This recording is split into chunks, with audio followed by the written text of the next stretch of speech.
Welcome to Love and Life. I'm Dr. Karen Anderson Abril here with my co-host, Pastor Elliott Anderson. And Love and Life is your place to hear conversations grounded in psych research, psychotherapy, and biblical truth to help us thrive in love and life. All right, Elliott, thank you for coming back from your sabbatical. My Love and Life sabbatical. For a moment to fill in. Karen's not, she's traveling right now, but we have Valentine's Day coming up. And so Absolutely. I definitely wanted to get out an episode this week and just kind of, it's that time of the year. And that's how this podcast started, was surrounding relationships. So I wanted to touch base on that. Obviously, that's one of your main, not only fields of expertise, but something you're doing day in and day out with clients. So as we approach Valentine's Day, I'm just kind of curious. I assume you're still working with clients. I haven't talked to you in probably a month. Yes, absolutely. A lot. Yeah. Okay. So what are some things, I guess, is there anything in that kind of love connection realm as we approach this day that we, set aside for all things love that you're seeing in your clients and the things you're doing? Yeah, a couple things. I'm going to go into the professor mode first before the counselor mode. So last night I was teaching about Maslow's hierarchy of needs, and the love and belonging is the third, right? And if the physiological basic structure of life is not there, and then the safety and security issues are not there, it's difficult to move into that love, belonging connection, even though all of us are wired innately from God to pursue love, to pursue belonging, to pursue connection. And it was interesting wrestling with the students and walking through that. And I teach trauma and crisis stuff as well, and how much the lack of safety and the lack of security in relationships or in your home life scenario can then break down what seems like a natural process to get that love and belonging, and can make us anxious, can make us avoidant, can make us mistrust, and even sabotage our own love needs, our love desires. And since I both preach and teach about God's love, that God is love, and therefore we are made in his image and made for the capacity and the desire to love, and yet also teach about all this crisis stuff with trauma and stress and all the relational stuff I deal with crisis marriages and crisis families. It's just like this gigantic juxtaposition about we need it so badly, and yet the rest of life is so difficult at times that the very things we need to do to secure and keep that love stable, we often don't. And therefore that kind of gap between what we know is natural and what we need, and then what happens in life that stops us from getting that. So that's just my first overall reflection. And so is that belonging, is that safety piece, that kind of from an individual's perspective, does that start with us? Is that something that finding, whether it's in God or whatever that might be, depending on, your faith background, is that being secure in your own identity and self? Is that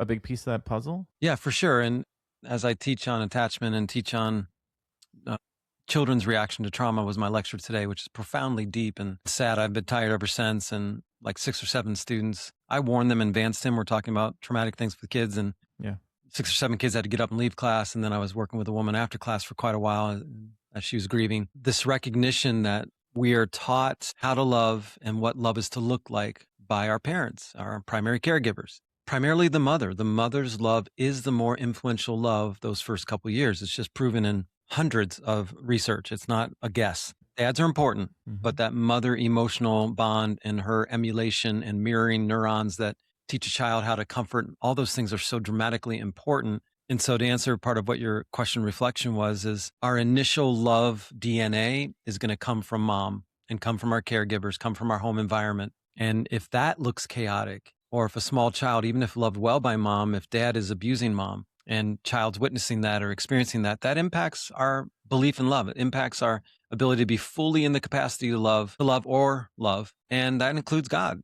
Our picture of God. We know this, Tim, you and I have heard this in our church backgrounds. You and I have both been in churches since we could walk, that a father's love for his children is how the kids are going to view God often, right? Mother's love is more important in the bonding and attachment, the emotional connection, but kids tend to look at fathers for, that's what God is like. Right. And so is God loving? Is God gracious? Is God kind? Is he provider? Is God judgmental, condemning? Exactly.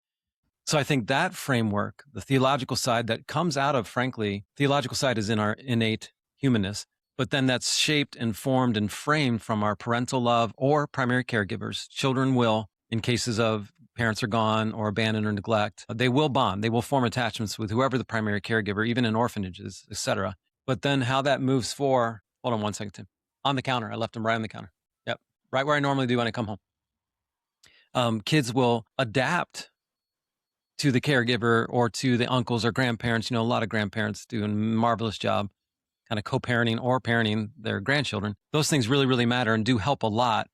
But that primal wound, they call it, has the biggest impact. And so for my students who are in that 18 to 21-year-old, 18 to 23-year-old window, to recognize it, to understand it, and to process and work intentionally on healing, on growing, on finding secure love, finding stable love, and not getting trapped saying, well, because my dad hurt me or my past boyfriend hurt me, everyone's going to hurt me. Therefore, forget men, I'm done, or forget women, I'm done, and close off a part of ourselves that is meant to be driven towards, meant to be pursued. Do you find that in your students?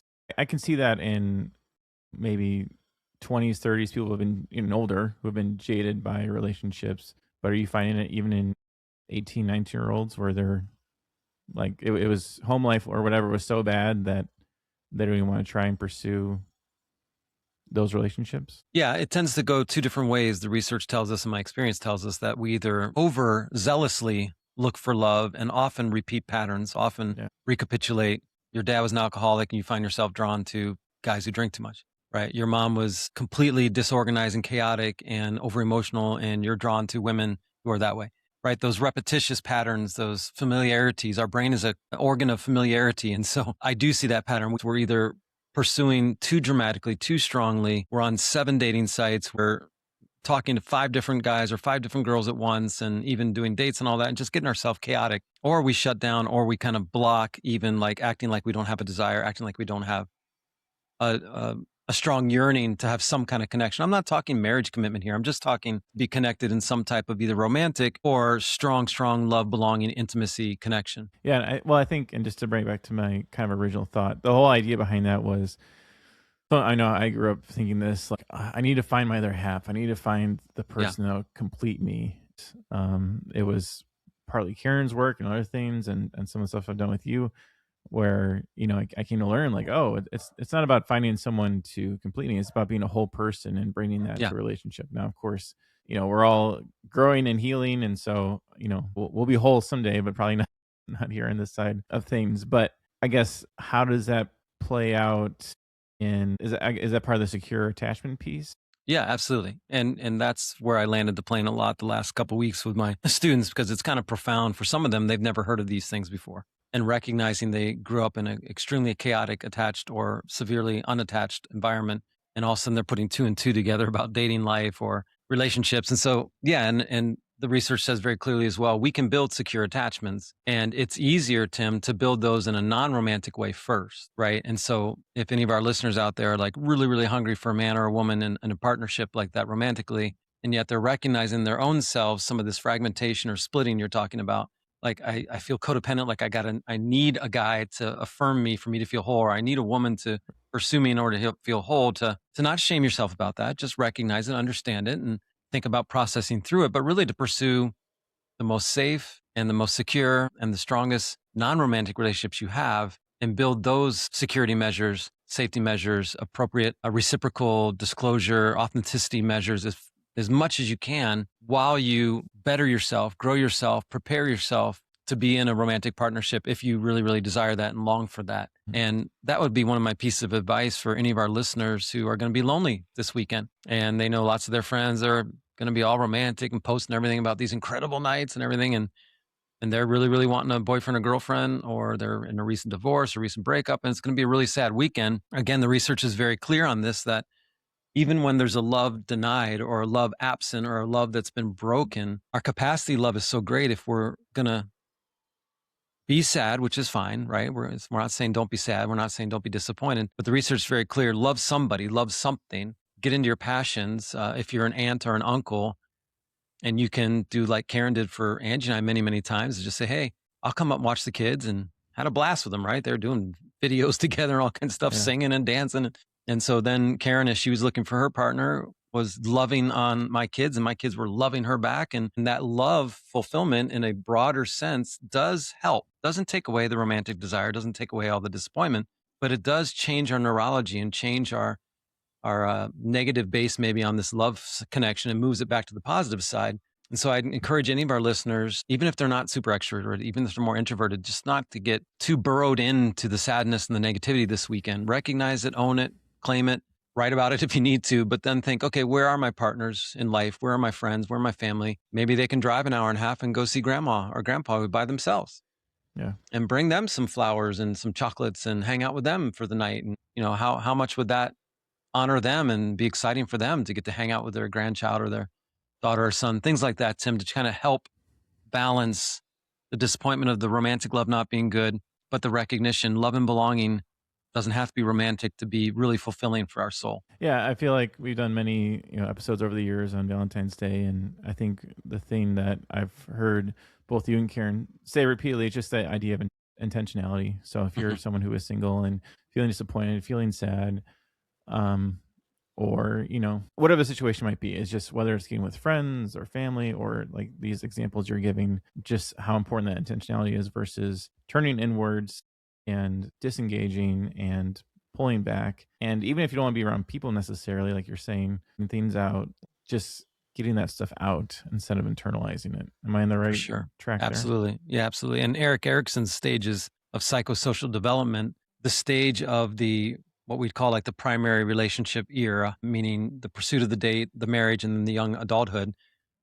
His main, what he calls the psychosocial crisis, is intimacy versus isolation. That we either are choosing to be intentional and have intimacy, whether it's romantic, sexual, or non-romantic, non-sexual, just great friends or great family, cousins, roommates, whatever it is, to choose intimacy still and not choose isolation. Occasionally, we're going to isolate. Occasionally, we're going to retreat. And my introverted brothers and sisters need that. And I support that and encourage that, even though I don't quite fathom it. About 45 minutes to an hour, I'm good. But that is important to be you. But in times of greater stress, greater sadness, greater possibility for reflective discouragement, man, choose intimacy as much as you can somewhere. Doesn't have to be a big group. One brother, one sister, one friend, one partner, someone just to hang out with. Go, hey, I'm sad, you're sad. You want to go get coffee and go watch a movie? And right, I wouldn't pick a romantic comedy necessarily or something at that point. Maybe go pick something a little sci-fi or a little futuristic or something. But yes, to not ignore and deny the sadness, but not sink so far into it that like you end up traumatizing yourself for this Valentine's weekend. And Tim, one other area, did you have a question or can I keep going from No, keep going. In the other area, I deal with so many marriages in trouble or divorces happen now. And right, there's so many memories tied to it. So the experiential element of past pains or past disappointments within the desire for healing, growth, grieving, and maybe new love someday, the same type of thing to allow the balance of the kids or the children, if you're the primary caregiver or you have the kids for the weekend, to just sink into that, help them, connect with them, have fun with them, do something maybe a little extra special, even if you don't have a lot of money to spend. To choose the intimacy, choose the love that you do have that's around you, that's resourceful, that's close. And don't let the anger part. It tends to be more anger Valentine's Day for divorced families than it is the sadness. It could be both. Yeah. But to not let that anger sink into again and then just kind of let it condemn you, right? Because your ex might not even know you're angry and might not even care. And so you're ruining your weekend. Angry at someone who's out there messing around with his new person or messing around with her new husband or whatever it is, right? So that angerness, that bitterness, that kind of sinking into frustration all weekend isn't going to serve you at all. And I know I've said this on air before, but it bears repeating that some of the new research, Tim, on this significant anger and significant frustration, disappointments, you got like 90 seconds to 2 minutes to feel it without sinking it in. So you got to be careful how long you really allow it to go. You got to, I'm not saying deny it, I'm not saying ignore it, but recognize it, express it, write it out, call a friend quick, something. It's totally okay. It's our human condition to be angry, to be sad, to be disappointed, but then just start to quickly counter it. And don't associate things like, well, Valentine stinks anyway. I hate it. I always hate it. I don't even want a guy. I don't even want a girl. When you start lying to yourself about those things, that's not going to help either. Yeah, I don't know. Maybe this is a psychological thing that I'm stealing this from. So maybe you're familiar with this, but I've heard the term focus versus unfocused emotions. Sure, absolutely. So when we're feeling anger, that's a focused emotion. But if we ignore it, if we push it aside, it becomes unfocused. And that's where resentment, bitterness, and those things. It spreads essentially. Yeah, we repress it, it'll spread. Right. And that's like, you're like, well, I'm not really angry, but now I have a migraine. I didn't have a migraine an hour ago. What's going on? Right. Those kind of things. So one of the students came up to me today in class, after class, when we talked about, said, I'm just feeling like panicky now. I'm like, I'm going to have a little bit of an anxiety attack here a little bit. And so we processed it quickly and she needed a good cry. Yeah. And as she got the cry out and we talked and comforted and prayed, didn't mean it took all the anxiety away, but it didn't let it spread. Like you said, it wasn't so unfocused that it just like permeated through her. Now it's focused. She named it, she claimed it, she prayed about it, and now it kind of dissipated some. So the focus versus non-focus, Yeah. direct versus non-direct, those things. Right. I think the thing that can happen, though, at least for someone like me, is you can go 10, 15, 20 years before realizing that pattern. And like, Yeah. oh, I've been pushing this aside for a long time. Yeah. And I don't like to say aside, even though I know what you're saying. Yeah. Because it's really pushing down, give me pushing language, right. Yeah. Yeah, it represses into the system, and that's when it'll find its way out. And all of a sudden we're super edgy, right? At our kids or something. We're like, they didn't do that bad. I just all of a sudden I felt right. So yeah, I understand what you're saying. And to your defense, and for others who might feel like they're in the same category, well, celebrate that you have it now. Oh yeah, So absolutely. yeah, I know you're not all condemning yourself, but I'm just trying to say for other listeners who might be, well, this stinks. I've been doing this for 15 years. Well, okay, it's disappointing, but now you're hearing, now you're learning, now start incorporating the new strategies, the new movements, and they work, right? Yeah, and you and I working together, one-on-one as we used to do more frequently, there was that element of, you're saying, as you're healing, as you're growing in these areas, you'll start to, you might find yourself crying for no reason and just embracing that. And you were right. And that would it's like, what the heck's going on? Why am I crying about this? Yeah. And that's such a healthy healing thing. And not running away from that, because it's not comfortable to grieve and do those things, but it's necessary to get that stuff out. And especially you probably know why more better than me. Neurotic there. Yeah. Yeah, exactly. But I'm like, it is part of the healing and being, again, that whole person. I know it's helped me, because I always felt that distance, head heart disconnect, and it's helped bring that into alignment for myself and my personal life. So yeah, I'll give one more teaching that I did last night in personality class. Yes, I am teaching a lot of classes right now. I've named like almost all of them, and sexuality. But in personality class last night, we were talking about the alignment issues again, which Karen and I both focus on a lot. And so I'm just going to remind our listeners. So we want our head, how we're thinking and how we're processing. We want our heart, how we're feeling and how we're emoting. We want our soul, how we're believing and how we're trusting, and our faith. And our spirit, our attitude, and our external energy that, is like a vibe, which we know is true. The more they study that, that's fascinating. But we need all those to kind of align. And so I think in your example, Tim, as you began to align those all up, and some of that was sad, right? You're like, geez, I recognize I've been doing this, or I recognize I've been doing that. And now I align it.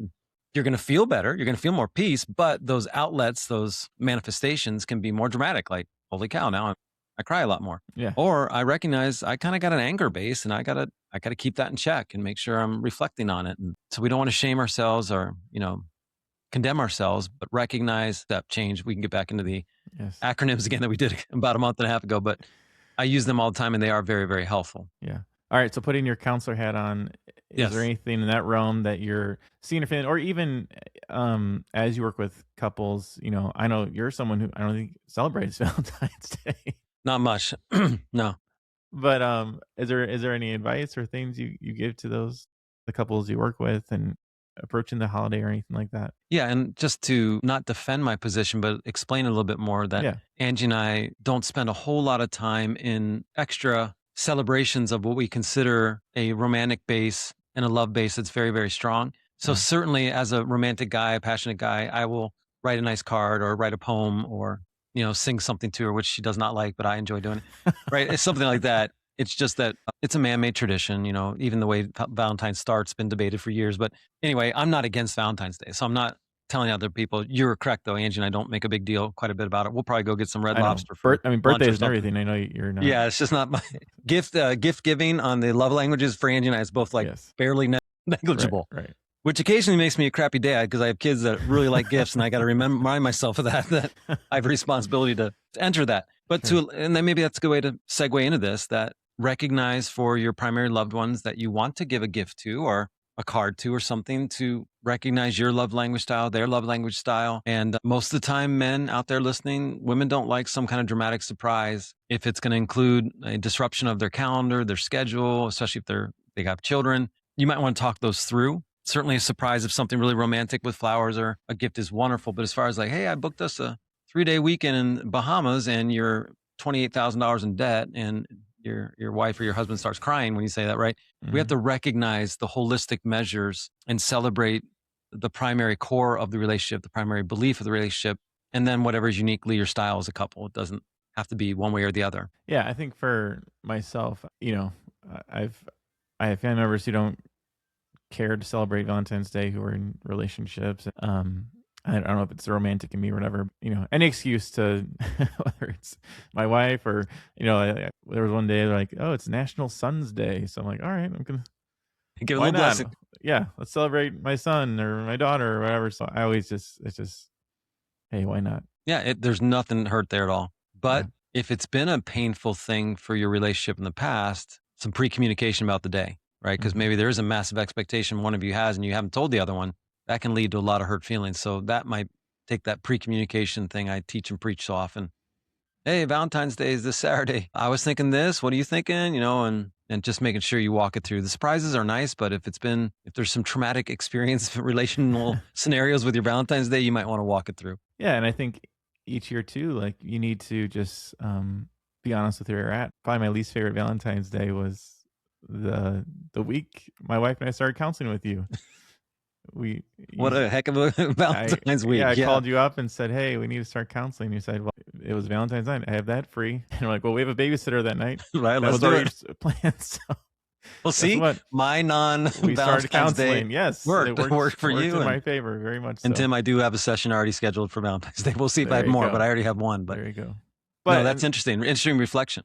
Yeah, and again, as much as that sucked in many ways in the moment, it was a start of, as you've said, which I resisted this at first, but it's like you're starting as newlyweds again. Like you go through these periods and times where you're kind of starting over, and I always had a hard time with that because it felt like, all the years and time we've had are not thrown away or meaningless, but like, I don't know. I guess it did feel like a waste in some sense. At the same time, I've come to learn that, hey, it's a point where you say, hey, this is something new, something fresh. We're growing. We're all those things. And the intentionality. Hey, we could be out celebrating. We're struggling with a few things. What better day to invest in our marriage with crazy Elliott, who's going to enjoy this anyway. So I might as well go see him. And I'm sure I gave you some reframing. I'm sure I was saying things like, hey, what a cool way to celebrate Valentine's Day. Yes. Right. Say, hey, let's sink in here and figure some stuff out and grow as a couple. And again, you guys already had such wonderful, great strength of love and companionship. It wasn't like, from mine, it wasn't like super challenging work. It's just let's zone in, get some healing, growing and movement, work on the families, external stuff, and let's go from there. So that's a great reminder, Tim. You know me in holidays, I wouldn't remember that it was coming up, but congratulations on that time period. I don't even know how long it's been, but 5 years, I think. Okay, that's very cool. All right. Any last minute things we wrap up here? No, just to remember, I think the essentiality spiritually of God is love, and that he loves every single one of us so much that he sent his son to die for us. And that's not a romantic love per se. And I don't like when people say Jesus is your lover. So that stuff weirds me out. I don't like that kind of language. Yeah. But he does love us fully. He knows us fully, knows what we need, knows what we want, knows what we desire. And it's not like a punitive God up there saying, well, you want a good boyfriend, you don't have one, I'm keeping it away from you. That's not how God operates, right? He's loving you, he's equipping you, he's encouraging you, and sink into those factors in life that can grow and be intentional and be holistic like you're talking about, and then heal and know that God wants to give us the desires of our heart. He gave them to us. So I just wanted to close on a little theological, spiritual realm about love. Love that. Do you mind praying us out? I sure do. All right, Lord, you are the God of love, and you've created love. You created the innate desire of all of us to search for and long for and desire love and belonging. And that starts, Lord, in the family of origin and moves into, for most folks, Lord, some type of romantic pursuit, romantic relationship desire, desire for marriage, desire for children, grandchildren, and a type of secure love, Lord, that will have some challenges, of course, but brings tremendous blessing and tremendous fulfillment and reward and understanding, and to feel like you're fully known by someone and still loved, fully accepted, just like you do for us, Lord. To find that in the human side is such an incredible gift. And for all of our listeners, Lord, that don't have that special someone right now and are longing and yearning for that, just give them patience, give them peace, help them to invest intentionally in other love relationships this weekend, and to recognize they're sad, but not just be depressed over the weekend, not kind of sink into the couch for 48 straight hours, maybe 3-4 hours, and then find some connection, find some belonging, find some community, and even think of others in the family system or other maybe other families that have a lot of kids and the parents can't get out to be on their own and can do some babysitting or connection in that regard. Just be creative and know that our desire for intimacy is always a greater pursuit and a more worthy pursuit than too much isolation. We thank you for the gift of love, Lord. We thank you that you are love and you loved us so much you came to die for us that we could be in eternal love relationship with you. And we pray for any of our listeners, Lord, who are interested or wanting to know more about that type of love as well, and that they would feel your presence, Lord, in a mighty way. We love you, Lord, and thank you. Amen. Amen. Love and Life with Dr. Karen and Pastor Elliott is produced by Tim May and executive producer Dr. Karen Anderson-Abel. For more information about Love and Life, please go to loveandlifemedia.com.